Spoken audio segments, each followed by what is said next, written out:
So now, thank you for your patience. Me and technology. Okay, so you should all have a handout that I posted on Facebook earlier and posted on Zoom with the 10 points that we're going to cover. And for those of you that have been joining me, one second, I should make sure everyone can hear me first before I start this. So someone just write in the message box that they can hear me. I can't even see the message box. Oh, there, yeah, someone. Okay, lovely, thank you, Alexia. So before I start, for anyone who came to the 2 other Facebook Live or Zoom classes, they're on my Facebook page if you want to go back. What I want to show you is the handout that I give every time is the same format. That's really good. Yeah, it's the same format. And I just changed the topic and I just changed the titles of the topics I'm going to talk about. And I use that as an example. I use it in my real life, but I also use it as an example for yourselves. When you have a good idea, I created this handout 7 years ago, and I've just kept it the same because there's no need to reinvent the wheel. And I think sometimes in our lives as moms, wives, humans, we try and reinvent the wheel and come up with something different. And I think sometimes going back to basics is just the best. So tonight we're going to be going through 3 main ideas that are very basic. There's nothing, there's no robust data behind it. There's nothing that you're going to be like, wow, where did this come from? This is very much going back to basics. And that's very much how I like to teach, going back to basics. And I don't know about you, but I know for myself, I'm absolutely exhausted from quarantine. Love having the kids around. I'm absolutely exhausted with all of the different roles coming at me, all the different voices coming at me. And the day ends and I have literally, I know I cooked and I know I cleaned and I don't know much more. But what I want to do tonight is I want to share my mistakes, AKA my experience, to help you guys spend more time on the couch, right? That's the goal. We don't want you to get organized to free up time to be busy. We want you to get organized to free up time to take care of yourselves. So I'm going to go through 10 points. And as always, I encourage you to ask as many questions as you want so that anything I teach you is highly, highly actionable. And I'm sure that parts of the 10 items I'm going to go through, you do already. Okay, so yay you. If you want to up your game, you can ask me questions how to tweak it further. But I'm coming here to try tonight to teach you at least one thing that you didn't know beforehand. So we're going to go through the title, in case anyone's listening in the audio, is Time Blocking, Timers, and Taming Visual Clutter. And these are probably the 3 of my favorite time management and space management tools. So time blocking. Okay, what is time blocking? Okay, time blocking is probably the opposite of what we're all doing right now. Right now, we're kind of doing everything always, right? We're in the kitchen getting some food ready for the kids, and we're running to help someone with something that's going on, and this one dropped this, and this one needs coloring, and this one needs that, and that's part of our everyday life, and that's not going away anytime soon, okay? But in your head, you can't be doing that all day without taking care of your things that you need to get done.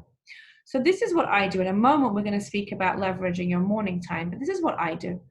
I take an hour or 2 and I tell myself, I'm going to be in the kitchen now, or I'm going to be connecting with my family overseas now, or whatever, or connecting with my kids in the house now. And during that time zone, that's what I'm doing. So I might be tempted to quickly call a friend. I might be tempted to take care of a bill. I might be tempted to write a thank you card. During that time, I don't. And I'll tell you why. I find it very, very dizzying doing everything always. And on the opposite, I find it very calming doing specific things at a specific time. So you might say to me, but everyone's going to need me. I have to help with the Zoom less. I get it. Me too. But from, let's say, 9 to 11, when I'm preparing the food for the day, or whatever else kitchen I'm doing, tidying up, maybe I'm doing some bulk cooking, whatever I'm doing in the kitchen, organizing the fridge because it's driving me crazy, it's kitchen plus kids. Then let's say 11 to 12, I'll go outside and I'll do some gardening or make some phone calls. I'll give myself a recess. The kids will still come to me for stuff, but my head is no longer in the kitchen. My head is in the garden, making phone calls, checking in with friends, doing gardening. Do you see what I'm saying? So while life is still coming at me and the children are still arguing and it's all the same, nothing changes, except what I'm doing is I'm doing specific things in specific segments so that I don't have the frustration of the end of the day coming and I just don't know what I got done. So what I would like you to do, if you've shared that feeling of dizziness, is ask yourself the main things that you do. Obviously, it's going to be the kitchen. Obviously, it's going to be connecting with friends and family. You're going to have paperwork to take care of. Of course, you're going to have children that are coming at you the whole time. And the younger they are, the more often it is. But what is it that you normally always do always, and try and divide it into slots. Don't give yourself 12-minute slots. Don't really give yourself anything less than an hour slot, and I'll tell you why. With all the interruptions you're having with the kids, you can't really divide your time into less than an hour because really you're going to get interrupted every 11 minutes, and it's going to take you a few minutes to get back to where you were. So you can't really divide your time into smaller segments because it's going to make you more frustrated. The goal of this is not to get more done necessarily. The goal is to minimize your frustration. And I know for me, that's helped me very, very much. I'm in the kitchen. That's what I'm doing. Now, keep a notepad next to you because when your hands get busy, very often your mind will relax and you'll say, oh, wait, I have to call back so-and-so. And oh my goodness, I have to mail in that. Now, old us would kind of wash our hands and run to our desk and take care of that bill or take care of that phone call, finish that phone call, that one of the kids comes to you crying over something, you go back to the kitchen, you're not quite sure what you're doing, and it brings that frustration up. So you keep that notepad next to you, you write things down. So you're in the kitchen, that's your kitchen time. Also, you are going to save time because you're batching your work. You're going to get your kitchen work done. Now, the next slot will be something else. Now, each of us here are going to have different focuses for that time because everyone's different. So things are going to be kitchen, things are going to be house cleaning, things are going to be children-focused stuff, things like, appointments that you want to make for post-quarantine, ordering stuff for the kids. There's going to be you time, there's going to be you connecting to your friends, which are very, very important. You connecting to your family, very, very important. And the loved ones, the lonely people that you know in your life need that phone call. Those are all things we should be trying to do right now. But what I don't want you doing is doing it all at the same time and raising that frustration level, because ideally we want to look back at this time of quarantine that we were responsive to life, we weren't reactive. And I know for myself, when I'm trying to do 8 different genres of work and a bunch of different kids are all coming to me and asking questions, I get so dizzy and I get so frustrated. I really can't unthink it all afterwards. So this is my plan and my way of making things much simpler, much more doable. And honestly, it's a much kinder way to get your work done. You're a CEO of the house, you're a chief educator, you've still got your work, you've still got the cleaning, because we're not having cleaning women for most of us right now. So it's really important that you divide up your time and you can say to yourself, okay, for this hour, I'm cleaning, and keep the notebook with you. And then later on, sit down with a cup of coffee and take care of all the things that you wrote down. And you're going to find a lot more peace because your brain is going in one direction. You're not all over the place. So that's what I like to do myself, and I like you to do. And you might say, I don't want a rigid schedule. I don't want to have like 9 to 11 this, 11 to 1 this. You don't know, it's not about being rigid. It's about creating systems to set you free. So what you might want to do in the morning is just say to yourself, what are the main things I want to get done? And write down a ballpark figure. And let's say you do an hour, not an hour and a half, or you do 45 minutes, not an hour. It doesn't matter. It's just that plan, that thinking of not trying to cram it all in at all times. Okay, and make sure to put time in for that task management, that you think all those ideas you think of when your hands are busy, when you're cleaning, when you're cooking. Those are the items that if we don't take care of, we're going to think of them at 3 o'clock in the morning. So make sure you keep your notepad with you. So that's really what I like to teach people to do, especially during quarantine, is time blocking. And then I'm happy to answer any questions on this before I go on to number 2. Okay, so, and just so everyone knows, can I see the Facebook Live for people? Like, can I see the thing?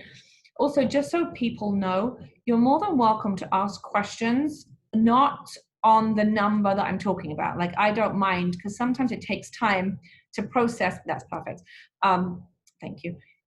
Sometimes it takes time to process and ask a question. So please don't in any way feel bad.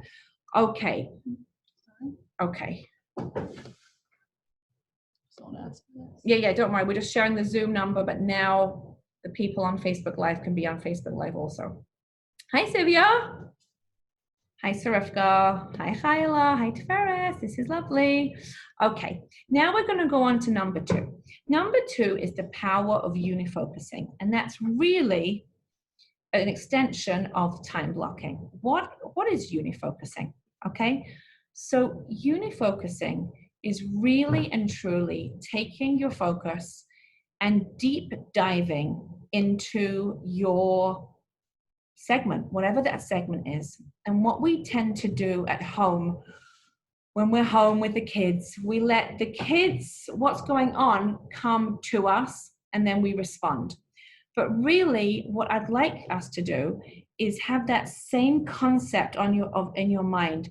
I'm unifocusing on this area. Now, what you can also do is mix, like we spoke earlier, we spoke about mixing kitchen work together with a notepad, like a kind of a detox. Like, it's like going for a walk, except you're not going for a walk. You can also tell yourself, I'm in the kitchen working, but I'm going to really focus on trying to think through all the different children's items and who needs what appointments people need, or emotional stuff people need, anything you want. You can train your mind to do things like that. You might also be a person that likes to listen to a class when you're working, or music. But what I want you to start doing is training your mind to be thinking of your life, your different segments during specific times. And you might say why, and I'll tell you why. I want you to deep dive into the items that you want to get done that you've pushed away because of quarantine. Okay, quarantine's a massive tsunami that came our way. There are still things that need to be done. There are dentist appointments that need to be booked when your town opens up. There's appointments, there's all of this. I want you to slowly deep dive into those things so that when your world opens up again, you're not going to take a month to go back to reality. I mean, I think we'll all take some time to get back to reality. It's been quite nice being holed up at home. But I want you to start getting your brains back into that rhythm. But I don't want it all over the place, because that's overwhelming. It shuts us down. We get reactive, So I want you to get used to really being strict about what you think about, what segments you think about. Now, you might be the type of person that just enjoys being a free flower. You don't enjoy telling yourself, for this half hour, it's children focused. No problem. You know what I'll tell you, in all my years of helping people, it's so rarely one size fits all. What I'm doing tonight is sharing what works for me and what I've seen works for other people. If it doesn't work for you, don't take it on, or take parts of it that work for you and just leave the rest. But I do love the idea of giving your brain that time to deep dive into each child, areas of the house, home improvements, your business, whatever it is. I feel like for the past 6 to 8 weeks, we've been in crisis mode, and it's been very much about keeping the atmosphere in the home positive and taking care of everyone's bare necessities and more some.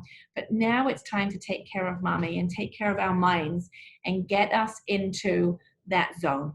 So that's why I like to teach the whole power of unifocusing, unless you're a free flower that enjoys that.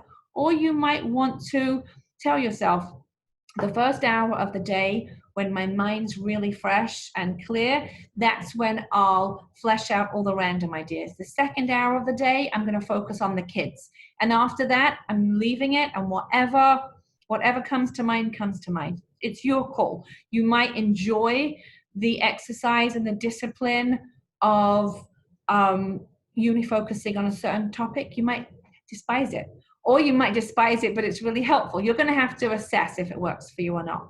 But that's the unifocusing. Then the third item on the time blocking is all about leveraging the mornings. Now, I know for myself, the amount of things I got done in the first hour of my old life, 6 a.m. till 7 a.m., I would get so much done in the house because we all left at 7:30. And then I noticed for the first 4 weeks of quarantine, I was back to making dinner at 5 o'clock in the afternoon, when before dinner was made at 6 in the morning. And that's a classic Parkinson's paradox. Any of you who have listened to me before know I talk about Parkinson's paradox and the rule that a task will expand to the time allotted. So let's just use the example of dinner, okay? When you're leaving the house at 7:30 for the day with the kids for the day, dinner has to get made before you leave. When you're home all day, dinner can be made wherever. So what we want, what we want to do now is go back to that power hour in the morning and ask yourself, what can I do early in the morning and free up the rest of my day? So what I do myself is I'll go in early. It's before the kids are awake. Okay, so I have my notepad out and I will put on a load of laundry. I will put on breakfast, get the supplies out for lunch, either marinate dinner or I'll preset dinner, and I'm done. Kitchen work for me is done super early in the morning. I'll make sure that the floor's swept, I'll take the garbage out, take the recycling out. I'll do all those things. I'll do like 20 minutes of decluttering. We'll talk about the power of the timer. And that really sets up my day. I'll decide the time block areas that I want to do that day. I'll make my task list. Will I get through everything? Absolutely not. There's been not one day of quarantine that I have got through my entire list because there's just so many interruptions, and that's how it is right now. However, the dizziness that I have felt has been diminished the more I can write down and more that I can allocate in my mind what I'm doing. Some people are very good or strict, I may say, at designating space in their home. I'm trying to designate space in my brain. So that's how I have been a lot more responsive to my children, a lot less reactive, by really leveraging the mornings. And I really would love it if any of you could too. And sometimes I'll take a power nap in the afternoon. Here's a tip: I take a nap on the couch. I don't try and go to my bed because it's not quiet in the house. But what I do is I will get up early and I will absolutely get those things done super early, absolutely have a notepad next to me, absolutely plan the main segments, and the day will go a lot better. People who I want to connect with, people who I want to call. There's someone today who I've been wanting to call for a month, but I didn't write it down. But it just didn't happen. I meant well, but I didn't act well. So that's what I want you to do in the morning. Those basic items I spoke about, plus a few key phone calls, a few, if you need to write people an email, like what needs to get done. Clear your mind. That's such a nice thing to say, Kelly. Thank you. So we have a question here. We have a lot of paperwork going. Okay, that's an excellent question, and I'm going to answer this when I talk about the decluttering. I'm going to write about paper. Okay, so Kelly, remind me on number 7 if I don't get to it. Okay. So now on to number 4, and like I said, questions you can ask at any time. Then I want to tell you, if you do none of my ideas, let's just say none of my ideas talk to you, or you do my ideas but you do them better, which happens many times. Remember, I'm just teaching from my mistakes. So I'm doing the best I can. Ditch your phone. Okay, if you're going to run your day exactly how you run your day, and you're going to have your phone next to you at all time, reacting to all the pings and the dings, you are turning your time into Swiss cheese. It's the cruelest thing you can do for yourself, because you're going to be doing something. You've got your hour, you've got your list of all the emails and the things you're going to do. Between the children coming in to ask you questions and your phone pinging with absolutely non-essential items, you have taken your hour and turned it into what, 7 minutes? So cruel. I want you to take your hour and turn it into 3 hours. So please look at your phone the same way you look at dessert. It's not something, well, obviously we would love to have dessert all day, take it from me, but your phone is something to be used as a reward. Okay, take email off your phone, take Instagram off your phone. I install and reinstall, and I install and delete and reinstall Instagram all the time, because once I see I'm using it too much, I just take it off. I take the app off my phone and I reinstall it the next day. Nothing wrong with doing that at all. But your phone should be used as desserts. And if you're a complete phone addict, or you have to stay in touch with your sisters or your parents, fine. Then at least use your phone as a dessert. 50 minutes of work, 10 minutes of recess. 10 minutes of recess with your phone, absolutely. And set your timer. We're going to discuss the timer more in a minute. But stop keeping the phone next to you. Take email off, take Twitter off, take Instagram off, take everything off once you've had your quota of the day. But really, really and truly, the phone is not your friend. It's absolutely not. It's destroying our time management, and it's destroying your peace of mind, because the phone is created just like video games to be more and more addictive. Okay, so it's not there to support you. And if you're like me, by the time you pick up your phone and you actually wanted to text someone something, you forget. So you look at your WhatsApp, so you respond to people, then you check your Instagram because you didn't delete it yet. It's a mess. So your phone is dessert. It's not main course. There's nothing that, I mean, okay, let's say you get 2 phone calls a day that are really important. I don't know. There's ways, ask your teenager, there's ways to find special ways that your phone does not ring except for certain numbers.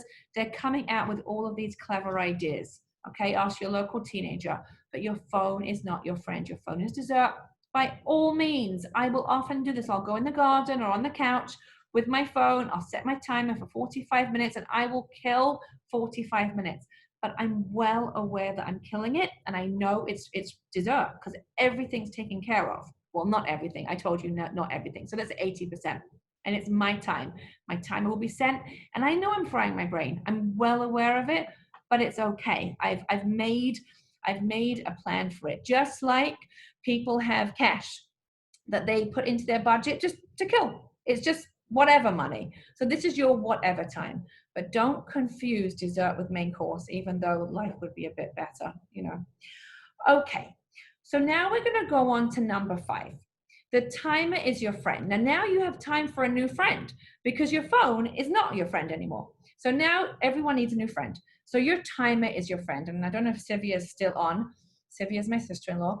And years ago, 20 years ago, maybe 25 years ago, way before phones, could you imagine?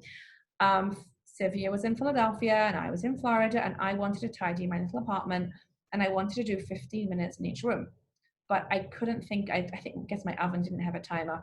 So I made Sylvia call me every 15 minutes to remind me to go into the next room. So timer is your friend.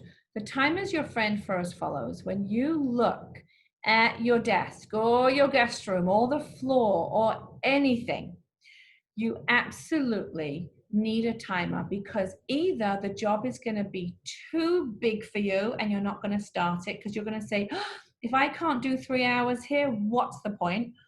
Or you're going to get so lost in it that you're not going to remember to do anything else.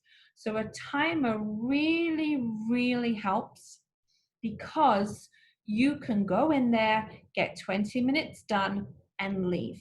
And you will be so surprised at how much you can get done in 20 minutes. I'm telling you, a guest room, papers that Kelly mentioned, your desk, the kitchen, the floor, your car, any area that you would say it's going to take me forever.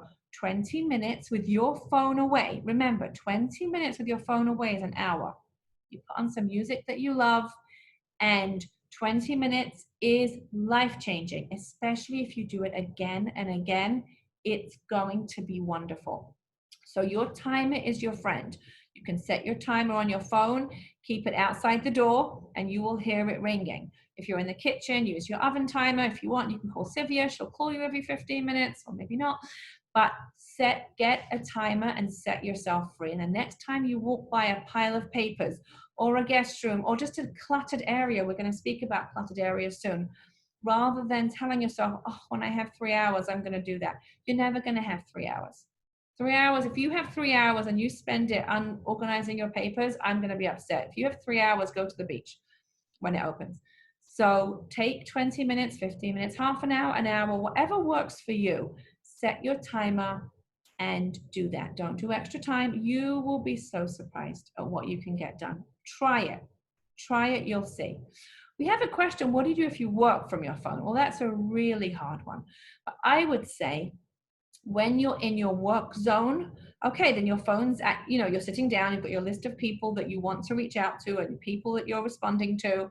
But when you're playing with your kids or whether you're doing other stuff, the phone gets further away. Or if you say, well, my husband's on call, okay, so maybe you can do 40 minutes on, 40 minutes off, like some kind of ratio. But if you're always on your phone, it's like living your life in front of your email. You're going to feel that you're getting stuff done, but really you're not taking care of the real work. Okay, so whatever role your phone plays in your life, make sure that there's balance. Okay, we are going to go on to visual clutter. So we've discussed time blocking, we've discussed timers. Okay, so obviously questions can come through. And we're going to talk about visual clutter. Okay, visual clutter. How do we tame visual clutter? And now that we've all been home for so long, we know that, well, first of all, the house gets messy really quickly, but also we see that the more disorganized and more cluttery certain areas are, the more we freeze and we can't think through properly. And the more uncluttered certain areas are, the better we feel. Okay, so there's numerous studies that clutter really makes us crazy. Okay, they haven't unearthed all the reasons why. Okay, but we know that when we have an area of our home that is cluttery, it makes us feel helpless. Why does it make us feel helpless? Well, think of the negative words that we use. Oh, I'll never have time for that. I'm such a slob. Why can't I just do this? Why can't, all that negative self-talk comes out. And my opinion, based on no data, but lots of ladies talking to me about stuff, I say that the same way the bulk of cases of depression are not all biological depression. They're often a sense of helplessness, a sense of hopelessness. I believe that comes into our lives in a micro way in areas of our cluttered life, the clutter in our homes that we can't change. It makes us feel hopeless. It makes us feel overwhelmed, and it takes away hope. So what I want to guide you through is how to take care of those clutter areas during quarantine. I'm also going to say that those of us amongst us with ADHD, I have ADHD, 50% of the adult population has ADHD, that's going to shut us down even more. Because if we're already kind of overfiring, we need calm, neutral spaces to get us into that responsive, non-reactive zone. So extra clutter around makes us more negative, more hopeless, more helpless. Okay, so what we want to do is say, okay, so what's the magic? What's the magic? How do we wave the magic wand? Well, first is understanding that whatever you have in that messy zone is not worth the expense of your head becoming foggy, messy, and reactive. So what I tell people to do is set your timer. Okay, it's always going to start with set your timer. Set your timer depending on your lifestyle, your threshold, You might want to do 20 minutes. Maybe you can take it to 30 minutes. Who knows? Take a box. You've got boxes. It's Amazon world right now. You've got a box. Let's say it's a small table full of clutter. Take the clutter and put it in a box. Okay, clean down your surface area. And then, don't worry, that's just 4 minutes of your 20. Then you've got a full 16 minutes left. Go through, have a garbage next to you, have a giveaway box next to you, and just be ruthless for those 20 minutes. Many kind people have lots of clutter because they see the good in everything. Okay, what I like to do is tell people to see the good in everyone. Okay, for those 16 minutes after you've cleared off the area, you're going to be ruthless. You're just going to get rid of as much as possible. You are paying for that clutter with your headspace. Okay, and everyone's counting on you to be nice. So those items have better be diamonds and sapphires and rubies if they're sticking around and getting all of your attention. Put it in a giveaway box. We can't give away donations to Goodwill right now, but soon your state will be opening up. Keep the box in the garage, or if you're not using your car, put it right into your trunk and do that for 20 minutes. Invite the items back that you truly want. The goal, you might say, is how much do I get rid of? I would say try and get rid of 80%.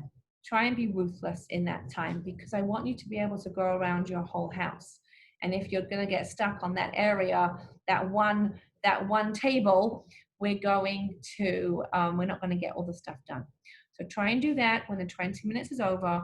If you're able to, see if you can do another 20 minutes, because sometimes when we're in that zone, I want you to carry on. If you can't, you're just decision made out. It's very, very taxing. It's lots of decisions. Then stop, congratulate yourself, and try and do it again. During quarantine, I would say at least 4 times a week. Really try. Really, really try, because the more areas that you can create, we've kind of seamlessly moved into number 7, the more islands of declutter that you can create, I call them islands of tranquility, the better.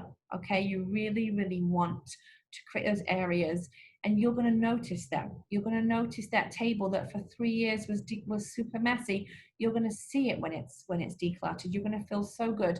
You're going to be tempted to say, I can't believe it was so messy for so long. There wasn't even anything of worth there. Be kind to yourself. If you would have known these tricks earlier, you would have done them. Okay, we're all doing the best that we can. But if you can do that in 20, 30-minute increments, that will be so wonderful. And I must tell you, I never post before and after photos when I work with clients. I think it's I feel like it's disrespectful. I like to honor where people are. So don't feel obliged to post before and after photos anywhere. This is about you. This is about you giving yourself permission to change that up and respect how important your brain is, how many wonderful people that you can connect with and be you. But if you're in that zone of hopelessness and helplessness, you're not bringing the real you to the table. So we really want that decluttering going on. You might also be tempted to say, why does it affect me so much? It does. All the data's there. It does. So don't question it. Instead of taking 20 minutes to question yourself on why it bothers you, please take that 20 minutes and jump right in. And once you've made a donation box to give stuff away, don't go through it again. Okay, now back to Kelly's question on paper. Paper is the same way. Okay, it's never a good time to organize paper. Nobody wants to organize paper. It's not fun. Again, take 20 minutes, have a nice garbage bag next to you, and you can throw away so many things. All your bills are online. Some people say to keep bills for 7 years. You can ask your accountant what to do, but have a nice big garbage bag next to you, a nice big box for shredding, and really get things done. Put on music or a class that you love and just get things done. Really try and do that every day. You're going to see such rewards in 20 minutes, I'm telling you. And again, if you can extend it, if you're getting into that zone, extend it, because you will feel so good. What you might want to do, if you have a friend or a sister in the same position, decide, okay, this week I'm going to put in an hour, and be in touch with that person. It's sometimes really good to have an accountability buddy. Then you might say, when should I declutter? What time of day is good? You know, we're all so different. Some people really enjoy taking morning time while they have energy. Other people really enjoy it in the evening. It doesn't matter. I would say try it at different times. and see what works for you. The most important thing I would love is for you to put that in your calendar, especially if you have an area that's bothering you. You know, right now isn't the time to start organizing your garage if you have a bunch of kids at home driving you crazy, but it is the time to take care of areas that you see on a daily basis that bother you. What you also might want to do if you have a garage is do what I sometimes do when I work with clients. I'll just help them take a box and put the clutter in the garage and say to them, when the kids are in summer camp, hopefully, and you have more time, organize it then. Right now, let's get you a brain that can nurture the family.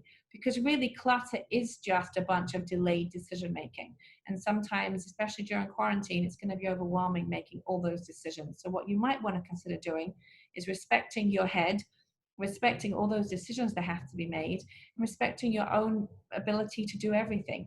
And just if you've got a garage or a guest room, pack things up nicely in boxes. You can say summer 2020 and take care of it then. It's just an idea. We're all so different. What you also really want to do in your home as you look around your home is say to yourself, which areas are really important to me that are clutter free? Sometimes, especially after being home for so long, we get immune. Let's say some people have stuff on the stairs for weeks upon weeks, or certain areas just get full of clutter and they bother you so much as a mother, but you've just become kind of immune to it. Say to yourself, you know what, this week, that's the clutter hotspot that I'm going to work on. Next week, it's going to be that one. And have the goal of one clutter hotspot per week and maintain it. Okay, it's hard. It takes about 30 days to start a new habit. And let's say it's an area where the kids always used to dump their shoes. Not that anyone wears shoes at the moment, but you know what I'm saying. It takes time to upkeep these new systems. But challenge yourself to be able to do that with love. And you'll be very surprised once you create a new system, how it really actually probably took more effort to have a messy area than it does to have a neat area. And then what also I want to say, I want to add in here for number 10, and of course I'm happy to have questions, is it's so important to close the day. You know, you start your day with that hour of your power hour. Then you've got your time blocking going on. You've got the kids all day interrupting and asking questions. You've got the phone as dessert here and there. And then at the end of the day, it's so important that we close up. I feel like as mums, there's so much going on in the house now more than ever. And for the kids too, they don't have to be up at the crack of dawn anymore. It's so healthy and it's such human nature to close. It's like a circle. It's a very human figure. Close up the day, put on music if the kids are in a good zone. Say, guys, let's do a 10-minute cleanup. Whether it's the kitchen, the dining room, anywhere, 10 minutes. It's much easier than a chore chart. Just get everyone to pitch in, even maybe for 15 minutes. Get everyone to pitch in, close up the day, get the kids to get their work areas ready for tomorrow, whatever level of uniform they wear, get that ready, and just get that feeling of, we had a good day, we got a lot done, we're closing up. My kids play games in the evening. We haven't done that for years. Not every night, but some nights they'll color together or do those little beads, whatever they're called, perler beads, something for the evening that shows them they worked hard, they did their work, we're closing up. It's a very, very nice way. I think school had a natural rhythm of itself. It's up to us now to create rhythms, and it's always easier to go with rhythms that are easier for us to do rather than ones that we have to constantly be running with. And this kind of has a spirit of itself. So I do encourage mums, and I try myself, to close up the day. You can also see then which of the kids need a bit of extra attention, go through their day with them. But that's really much, much easier to do when you've had a more mindful day. You're going to have days that are crazy. That's how it goes. If you can have more mindful days than crazy days, you've made such a huge profit. And then you'll be able to take an extra 20 minutes and organize an area, because you're going to have energy, because you wouldn't have been spread thin. You wouldn't have been swimming against the waves. No, upstream. You're not swimming upstream. You're swimming with the waves, which really, really helps, because you're just going to have more patience. You're going to have more headspace. And it's not like you're doing less work. You're just boxing it into time blocks so that you're not doing everything always. And I think that is probably my number one mistake that I made, was trying to do everything always. And it was very, very dizzy. And I find a lot of freedom this way. And I want you to have that freedom too. So I'm going to close up now. We went through our points. We've had some questions. My number's at the bottom of the handout. You're always welcome to leave me voice notes. I care very deeply, and I want people to be able to walk away with practical applications. If there's one or two things you can take home tonight, I'll be thrilled. And really and truly, I hope this was useful. Let me just see if I have any questions that I've missed. Wait, I don't think so. I think we're good. Yes, downsize, less is more. Definitely. And also, while you are home, it's a temptation to go on Amazon and buy things. You know, it's Prime Now, it's coming tomorrow, 24 hours less. Really try and watch what you're buying. I'm not the finance guru. I'm the stuff guru, and I want you to have less stuff. So thank you, ladies. I love that this was helpful. I'm really happy, and feel free to reach out. You can always leave me a voice note. It's my pleasure. All right, ladies, I'm going to say goodnight. Thank you, and thanks for your patience at the beginning.